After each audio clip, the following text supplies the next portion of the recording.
Bunet, also known as Bunet, is a classic Piedmontese spoon dessert. It's a type of chocolate pudding with amaretti cookies, and it's often enriched with a touch of rum or other liqueurs. Here is the traditional recipe. Ingredients: 5 eggs, 150 grams of sugar for the caramel, 50 grams of sugar for the mixture, 40 grams of unsweetened cocoa powder, 500 milliliters of milk, 200 grams of amaretti cookies, a small glass of rum or other liqueur, optional. Preparation: prepare the caramel. Put the 150 grams of sugar in a saucepan and dissolve over low heat until you get a smooth golden caramel. Pour it into a pudding mold and tilt the mold to also cover the sides with caramel. Make the mixture. Roughly crumble the amaretti and set aside. In another bowl, beat the eggs with the remaining 50 grams of sugar.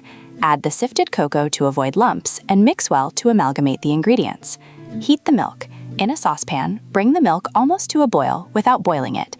Then slowly pour it over the egg and cocoa mixture, stirring continuously. Add the amaretti and rum.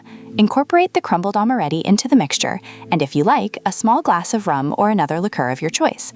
Cook the Bonet. Pour the mixture into the caramelized mold and cook in a water bath in a preheated oven at 180 degrees C for about 40–50 minutes. Make sure the Bonet is set before removing it from the oven. Let it cool and unmold. Allow the Bonet to cool at room temperature and then in the refrigerator for at least a few hours. Once thoroughly chilled, invert the mold onto a serving plate and unmold the dessert. The fascinating part of Bonet is its creamy texture and the contrast between the sweetness of the caramel and the slightly bitter touch of caramel and cocoa. Trivia: the name Bonet is believed to derive from the Piedmontese term for hat because of the shape of the traditional mold used to bake this dessert, which resembles, indeed, a head cover. Remember that Bonet is perfect for finishing off a significant meal and pairs beautifully with a glass of Passito wine or Barolo Cinato, which with their intense aroma enhance the flavor of the chocolate and amaretti.